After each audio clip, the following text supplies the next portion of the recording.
Gracias por venir temprano y eso nos permite empezar siendo las 11 en punto, casi. Y nos da mucho gusto recibir a nuestra compañera Norma Ávila Jiménez, que es nuestra compañera de la UAM. Ella está en la UAM Azcapotzalco. Y les platico que Norma es licenciada en Comunicación por la UNAM, maestra en Estudios de Arte Moderno y Contemporáneo por la Universidad Autónoma de Querétaro. Desde hace más de 25 años se ha dedicado al periodismo cultural y a la divulgación de la ciencia. Es autora del libro El arte cósmico de Tamayo. Ha escrito más de 30 guiones de programas de televisión sobre arte, ciencia y arte que han sido difundidos en el canal 22, en TV UNAM, en el canal 11, así como más de 400 reportajes, entrevistas, ensayos, publicaciones publicadas en La Jornada, en Proceso, en El Financiero, entre otros medios. En 2015 recibió el Premio Nacional e Internacional de Periodismo por el Club de Periodistas de México en la categoría Divulgación e Información de Innovación Académica, Científica y Tecnológica. En 2012 obtuvo el reconocimiento por la televisora alemana Deutsche Welle por la serie televisiva 33 Baktum, y en 2013 mención especial en Pantalla de Cristal por la misma serie, entre otros reconocimientos. Actualmente es jefa de la sección de Información y Divulgación de la Coordinación de Extensión Universitaria en la Universidad Autónoma Metropolitana, en la unidad Azcapotzalco. Norma, nos da mucho gusto recibirte. Gracias. Muchas gracias por estar aquí. Adelante. Gracias. Bueno, buenos días. Qué bueno que están con nosotros en este quinto simposio de divulgación de la ciencia y medios de comunicación. Y de lo que yo les voy a platicar es que por mi formación, por un lado como periodista, egresada de Ciencias Políticas de la UNAM, y por otro lado como egresada de la Maestría en Arte en la Autónoma de Querétaro, lo que he realizado, no soy la única, pero sí de las que lo hace más constantemente, en la divulgación de la ciencia he fusionado lo que es por un lado la ciencia obviamente, pero también en conjunción con el arte. Hay quien lo puede ver que es como el aceite y el agua, pero no, tienen mucho en común, y esto lo he llevado hasta el ALEF, el órgano informativo de UAM Azcapotzalco, y para aterrizar en el ALEF y la próxima revista electrónica de divulgación de la ciencia que vamos a dar a conocer pronto. Primero les voy a platicar que estos dos divisiones, entre comillas, no son así, y a través de los años se han fundido, y les voy a poner algunos ejemplos. Sí, entonces, por favor, la que sigue. Empiezo con Leonardo da Vinci, ¿sí? Que él hizo estudios anatómicos, además de ser, y ustedes saben, pintor y escultor, le gustaba mucho la ciencia, ¿sí? Y hizo aparatos, diseños, planos de máquina para volar. También realizó, con base en la física, máquinas para aventar balas de cañón, pues, cuando estaban en guerra, no los realizaron, pero sí hacía cálculos matemáticos. Y como era renacentista, es un artista del Renacimiento, manejaba muy bien la perspectiva. El que no manejaba la perspectiva, o sea, la tercera dimensión, no era considerado un artista del Renacimiento, un pintor del Renacimiento. Antes se pintaba nada más largo y ancho, y en el Renacimiento se hace la profundidad, que es la perspectiva. Además, el hombre, la figura humana era el centro de las pinturas. Para ellos la figura humana era perfecta, retomaban mucho lo que decía la religión católica. Perdón, gracias. Y ahorita lo pongo aquí. Gracias. Y trataban de reflejar al hombre perfecto, como lo decía la religión. La base de la temática del Renacimiento es el cristianismo por un lado y por el otro la mitología griega. Entonces, estudiaban la anatomía, como Leonardo fue de los más minuciosos, iba a los panteones, tenía amigos que le daban cadáveres para diseccionarlos y hacía este tipo de dibujos que a través de los años se ha demostrado que son muy exactos. Ahora ya con las resonancias magnéticas se ve que son muy precisos. Entonces, él es un ejemplo de humanista que fusiona lo que es el arte y la ciencia. Vamos a ver otro ejemplo. Bueno, ahí está la Virgen de las Rocas de Leonardo. Vean cómo el hombre va a ser la figura principal, o sea, las figuras humanas, y ya se maneja la perspectiva, o sea, la tercera dimensión. Se ve la profundidad, que eso no se manejaba en la Edad Media, que es antes del Renacimiento. La que sigue, por favor. Vamos a Galileo Galilei, él cómo va a influir en el arte. Aparte de ser físico, él participaba en el círculo de intelectuales de Padua y Venecia. Ahí lo vemos con su telescopio, pero a ver, alguien si me puede decir, él es quien descubre el telescopio, él es quien lo diseña, digamos, y él, como les digo, le gustaba la escultura y estaba en el círculo de intelectuales de Padua y Venecia, y empieza a publicar, como efectivamente dijo el compañero, esto en el Sidereos Nuncios, su Gaceta Sideral o el Mensajero de las Estrellas, y esto lo leen los artistas, y de lo primero que él está publicando, entre otras cosas, es acerca de la Vía Láctea. ¿Sí han visto la Vía Láctea en noches oscuras? Por favor. Sí la han llegado a ver. Aquí en la ciudad es imposible. Tienen que irse fuera de la ciudad, de campamento, o a un pueblito que no tenga muchas luces, que contaminan el cielo. Cada luz apaga una estrella, por decir algo. Esto solo se ve en lugares muy, muy oscuros. Obviamente en la época de Galileo no había tanta luz y lo veían, no sabían exactamente qué era, y con el telescopio publica que son, él decía, numerosos, grupos de estrellas en montón, así lo describe. Así que son muchas, y eso lo está publicando en el Sidereos Nuncios, en la Gaceta Sideral. Los artistas, por su influencia con los intelectuales, se enteran. Y vamos a ver el ejemplo de una pintura que yo le está proyectando. Sí la ven ahí al fondo, que esto no se pintaba antes. Sí, allá se ve ahí la Vía Láctea. Y además otra cuestión, se fijan el tamaño de las figuras humanas y es mucho más chico. ¿Por qué? Porque los descubrimientos de Galileo están demostrando que el universo es más grande. O sea, los humanos estamos pasando a un segundo o tercer plano, se le está dando más dimensión a lo que es el universo. Se dan cuenta que es más grande. Aquí está lo que decía el compañero, lo de la luna, que empieza a dibujarla, los cráteres, empieza a dibujar. No sabía que eran cráteres de cuando sufrió meteoritazos la luna, cuando estaba formando el sistema solar, pero sí ve que es rugosa. Antes se creía que la luna era lisa, el círculo perfecto, inmaculada, porque eso lo decía la iglesia, ¿sí? El hombre era perfecto, la luna era perfecta, y él se da cuenta que no, que tiene rugosidades, y también le empiezan a pintar. Entonces va la que sigue, por favor. Si se fijan, ¿ven la luna de abajo de la Virgen? La Asunción de la Virgen, sí la ven ya con sus craterzazos, sí, con sus rugosidades. O sea, Galileo está influyendo al arte barroco, este es arte barroco. Sí, hay dos influencias muy fuertes en el arte barroco. Una, lo que es la guerra entre los luteranos y los católicos, y la otra es la ciencia. ¿Sí? Y aquí está demostrado cómo están los cráteres ahí ya pintados, lo que antes no se hacía. Antes era una luna inmaculada, tersa, como pielecita de bebé. Entonces, la que sigue, por favor. Ahora, Galileo también va a influir a este astrónomo. Resulta que cuando era joven Galileo, tenía 20 años, va a un servicio, a una misa, y ve que hay una lámpara como incenciario que está moviéndose con oscilaciones regulares, como si fuera un péndulo, y él ve que tan regular es, tomándose el pulso. A partir de ahí se da cuenta que sí es regular el movimiento, y él diseña un péndulo para tomar el tiempo de sus experimentos.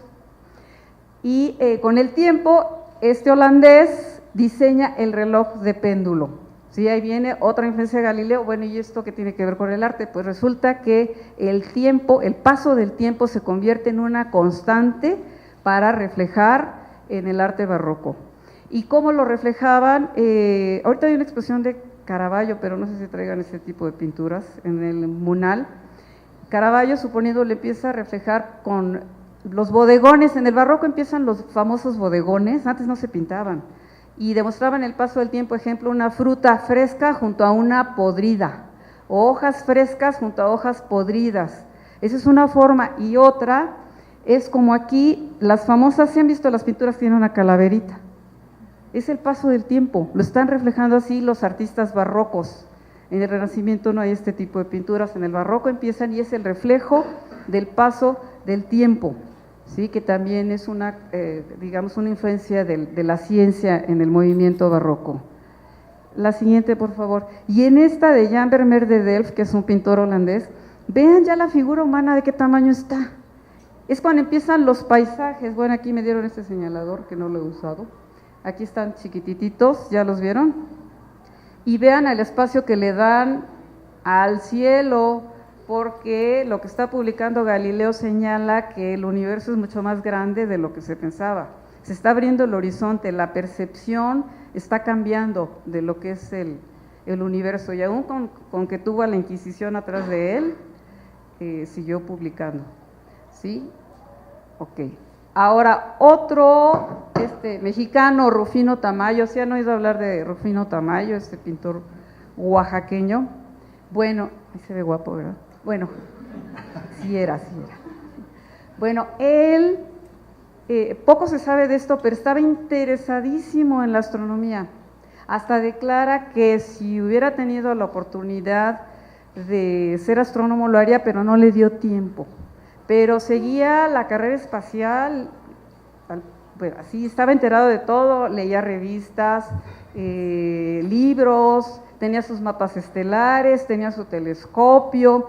Era tanto su interés que fue a la NASA, que eso también no se sabe mucho, fue a la NASA con otro grupo de artistas, entre ellos Marcel Duchamp, no sé si han oído hablar de Marcel Duchamp, y Roberto Mata, que es un pintor chileno.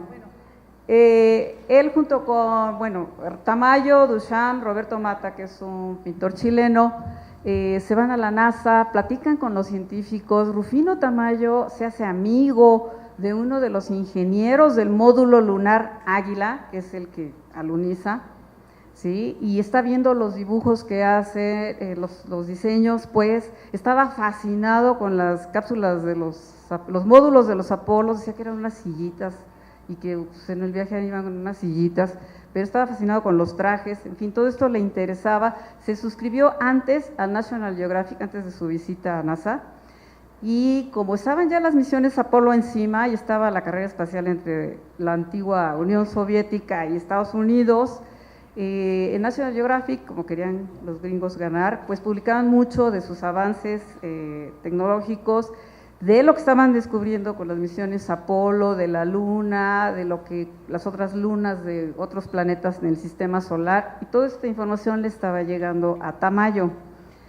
¿Le cambias, por favor? Entonces también estaba viendo estas imágenes constantemente y eso va a nutrir su arte. En el 69, que es cuando aluniza el módulo lunar Águila, él señala en una entrevista que ese módulo le sugiere la imagen de una figura humana y al mismo tiempo mecánica. Este es el módulo lunar Águila, fíjense bien la forma que tiene en el 69, que él está viendo estas imágenes. Ustedes no habían nacido, pero pues fue a nivel internacional un ruido espeluznante por televisión, en los periódicos, por todos lados. Bueno, no había redes sociales ni nada de eso, pero de los medios que contábamos, todo el mundo se enteró del alunizaje. Y si él decía que le pareció que le daba para figuras humanas y mecánicas, me puse a buscar a ver qué imágenes había que sugirieran los trazos del módulo lunar Águila y encontré hombre en negro, no sé qué les parezca, no vayan a creer que me las pero yo digo que sí tiene influencia.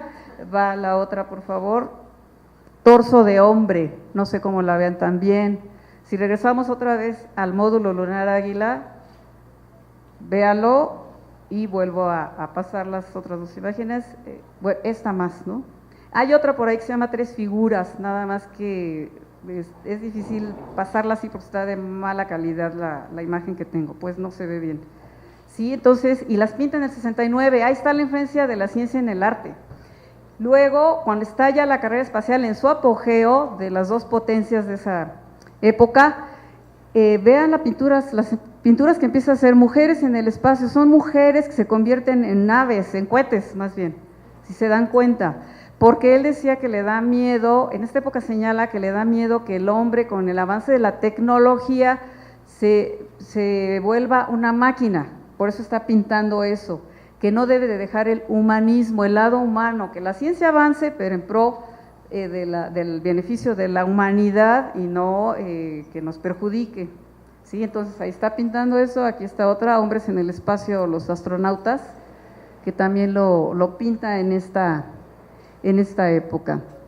Ok, y vamos ya al siglo, bueno, también tamaños del siglo XX, pero vamos a Albert Einstein. También aquí hago otra pregunta, ¿quién sabe cuál era el arte cercano a Einstein? Pero tú ya participaste, no, pero ya lo dijiste, ya no les diste chance a los compañeras que iban a decir, sí, no se adelanten, si no ya no tienen premio las compañeras. Sí, entonces sí, exactamente, él tocaba el violín, fíjense, yo no sé si aquí hay físicos, no sé si en Guami se da física, ¿sí? Sí, ok. Bueno, luego protesto, sí.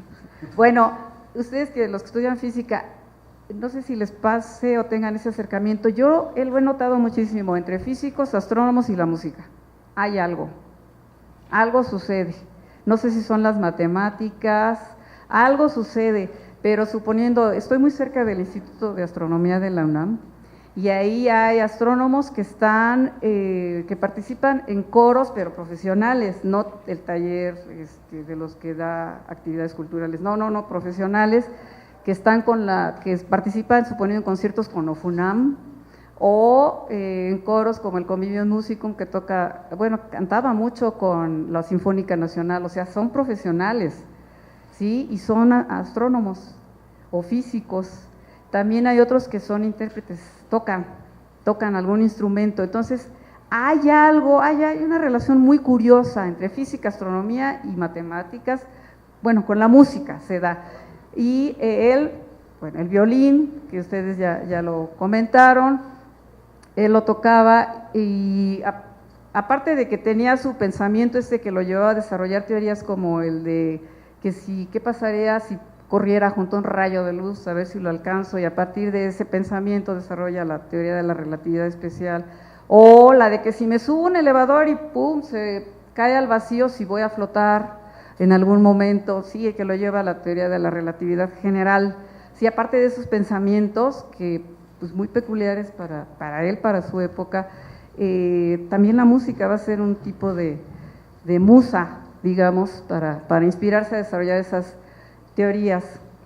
Ahora, esta fusión de la ciencia con el arte que se ha dado a través de la historia, yo la he utilizado también cuando escribo reportajes o artículos. Actualmente publico en La Jornada Semanal, que es el dominical el suplemento de La Jornada, no cada domingo, pero sí cada que tengo algo lo envío al periódico sobre ciencia, básicamente. Ahí siempre por algún lado entra lo que es el arte, por algún lado, ya sea sobre música, sobre literatura, sobre artes plásticas, no sé, por algún lado va a aparecer, sí, porque le da, bueno, perdón, si regresas al anterior, se me olvidó decirles algo que tiene que ver con lo que estoy diciendo.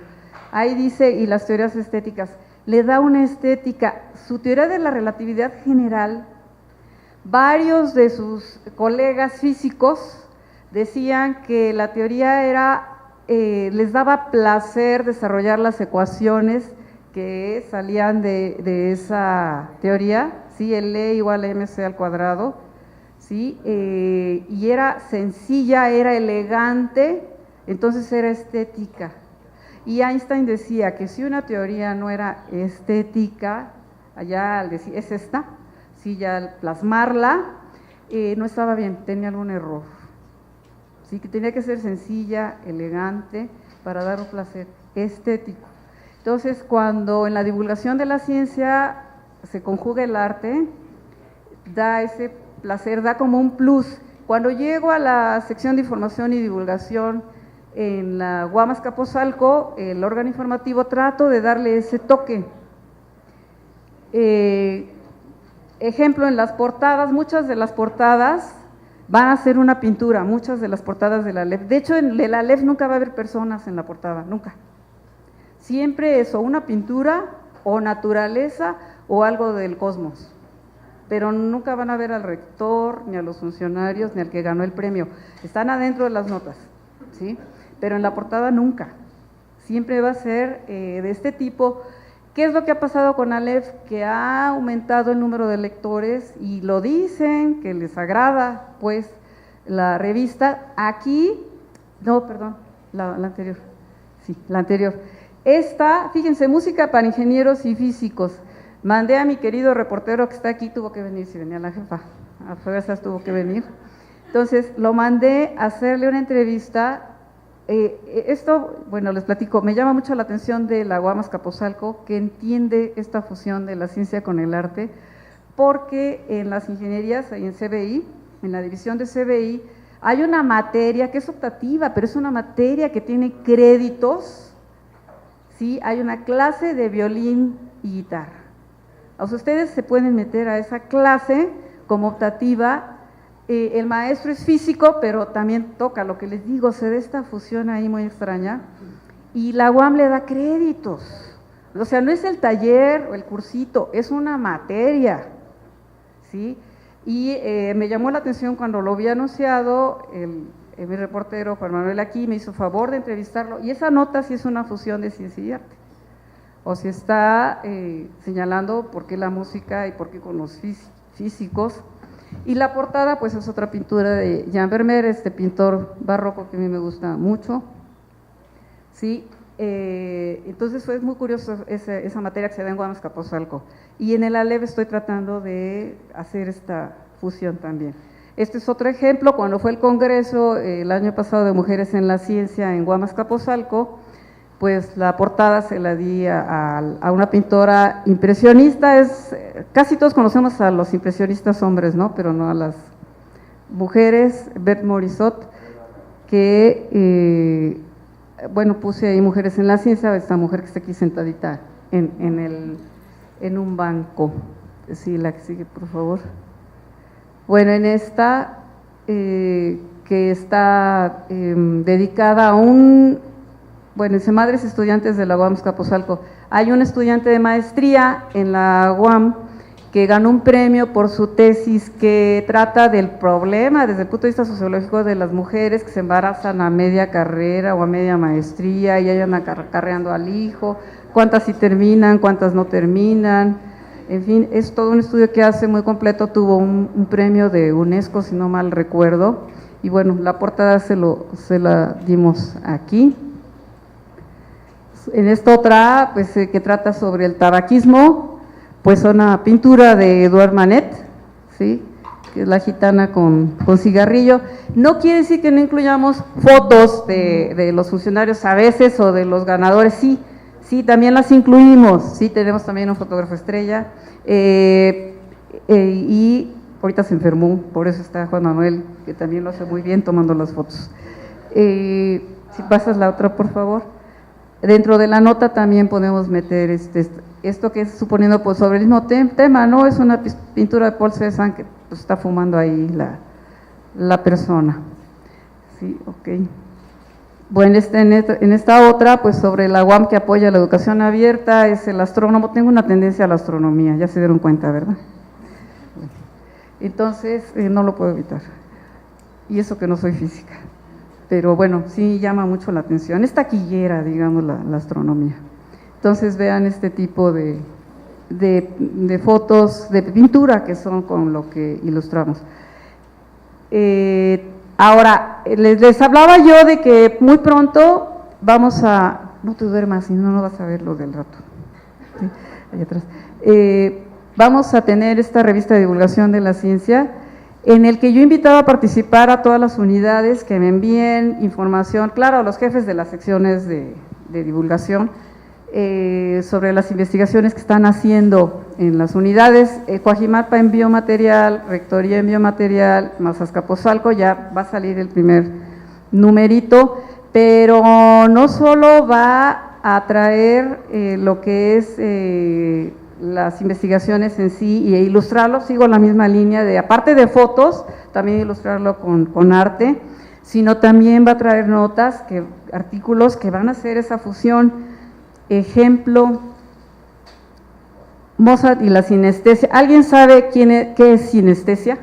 Sí, la sinestesia lo que hace es, ya dieron varios ejemplos, suponiendo al escuchar alguna palabra, ejemplo, papá, puede sentir sabor a amargo, o mamá sentir sabor a mango, no sé, son ejemplos, o como decía también, al escuchar las notas do, ve el color azul, pero de veras lo está viendo, o sea, la capacidad, que hay quien la sufre, quien tiene sinestesia, quien lo sufre y hay quien lo goza, bueno, si escucha la nota do, ven el azul, pero de veras lo están viendo, no se lo imaginan, lo ven, realmente lo ven, o sea, se disparan dos percepciones, dos órganos de los sentidos al mismo tiempo, ante un estímulo.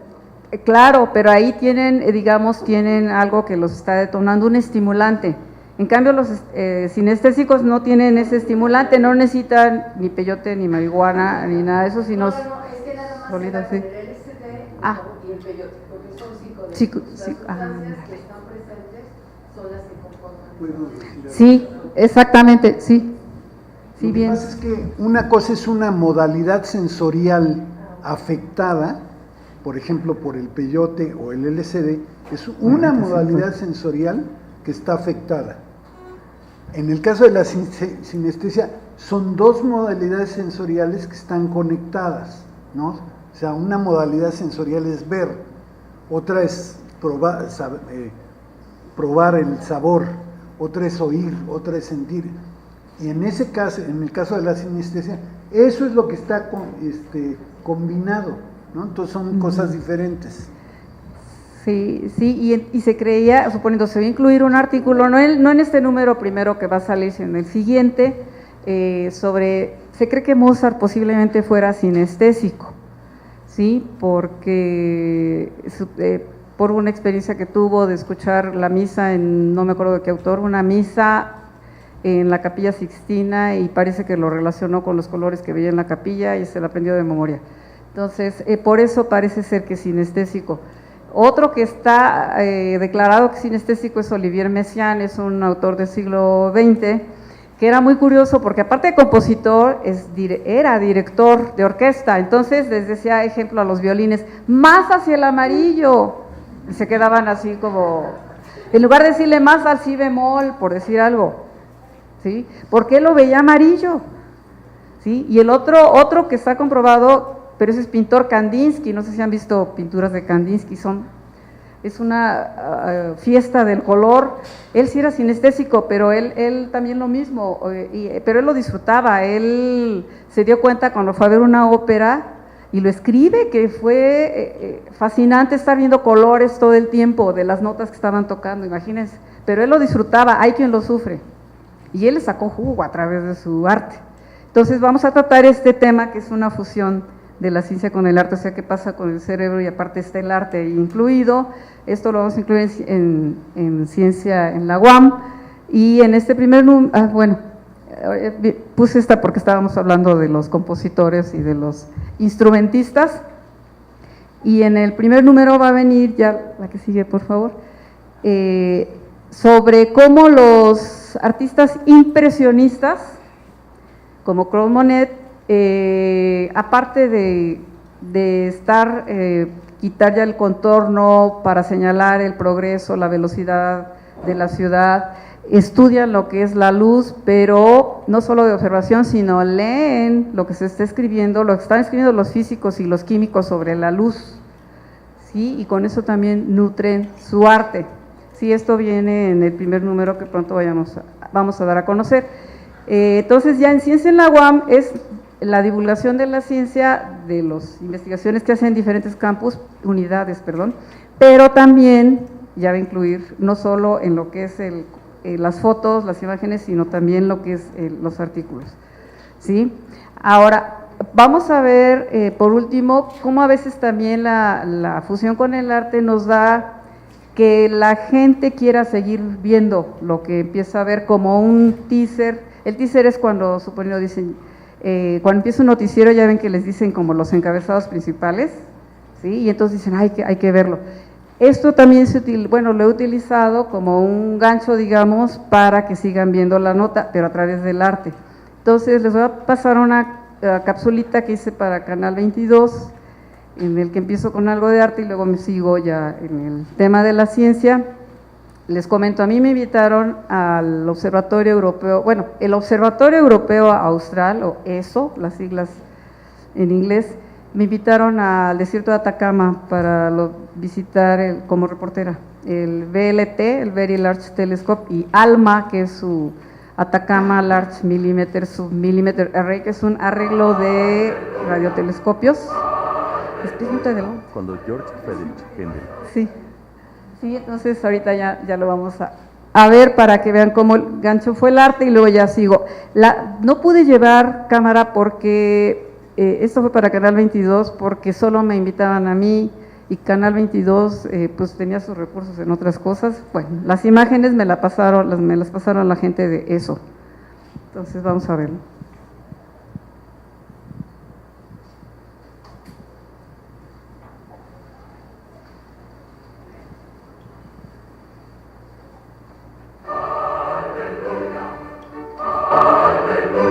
Cuando George Friedrich Händel escribió El Mesías en 1741, aseguraba que las notas musicales de la composición se las habían dictado del cielo. En la actualidad, los astrónomos también escuchan los sonidos del cielo. Cuando George Friedrich Händel escribió El Mesías en 1741, aseguraba que las notas musicales de la composición se las habían dictado del cielo. En la actualidad, los astrónomos también escuchan los sonidos del cielo. Con ayuda de potentes radiotelescopios, registran las ondas de radio que emiten los cuerpos celestes y que no es posible detectar con los telescopios ópticos. Para registrar las ondas de radio en el rango de los 0.32 a los 3.6 milímetros de longitud, en 2013 se inauguró el Atacama Large Millimeter Submillimeter Array, o ALMA, ubicado a 5.000 metros de altura en el llano Chajnantor, en San Pedro Atacama. ALMA es capaz de internarse entre el gas molecular y el polvo estelar para llegar hasta las huellas de la gran explosión que dio origen al universo. Financiado por la Organización Observatorio Europeo Austral, o ESO, Estados Unidos, Canadá, Taiwán y Japón, en cooperación con Chile, ALMA es considerado el conjunto de radiotelescopios más poderoso en su tipo. Requiere que las antenas tengan una precisión mucho mayor que lo que tienen la mayoría de las antenas de los telescopios. Mientras más alta es la frecuencia, se necesita que el pulido, que la perfección de la superficie sea mayor. Incluye zonas que antes no se habían observado o que se habían observado muy poco con los otros instrumentos que ya existen. Entonces se tuvieron que desarrollar tecnologías para poder construir estos nuevos detectores. Como si fuera una pieza de ballet, 50 antenas de ALMA de 12 metros de diámetro se mueven de forma simétrica para seguir al objeto en estudio. Las ondas registradas por todas se traducen a una sola imagen por medio de la interferometría. Otras 4 antenas de 12 metros de diámetro, más otras 12 de 7 metros de diámetro, siguen su propia coreografía. Se espera detectar galaxias más lejanas que las que se conocen hasta ahora, y estudiar la formación de las estrellas en esas galaxias. Entonces es un poco como estudiar el pasado. Mientras más lejos se van en las galaxias, se está estudiando cómo estaban hace muchos millones de años. Entonces se está estudiando el pasado de las galaxias. Entonces de esa manera se puede estudiar inclusive el origen del universo. Con ALMA será posible internarse entre las nubes detrás de las cuales se gestan las estrellas para escuchar sus primeras canciones. Asimismo, se estudiará con mayor precisión la composición química y el movimiento del disco que está alrededor del hoyo negro existente en el centro de nuestra galaxia. Se abrirá una nueva ventana en el cosmos. Y de hecho ya se están haciendo observaciones del sistema solar. Por ejemplo, observaciones de Urano, que antes no se están encontrando cosas que antes no se sabía. El tipo de gases que hay en la atmósfera. La sinfonía cósmica será escuchada por los radioastrónomos a través de ALMA, que los llevará hasta los ladrillos del universo.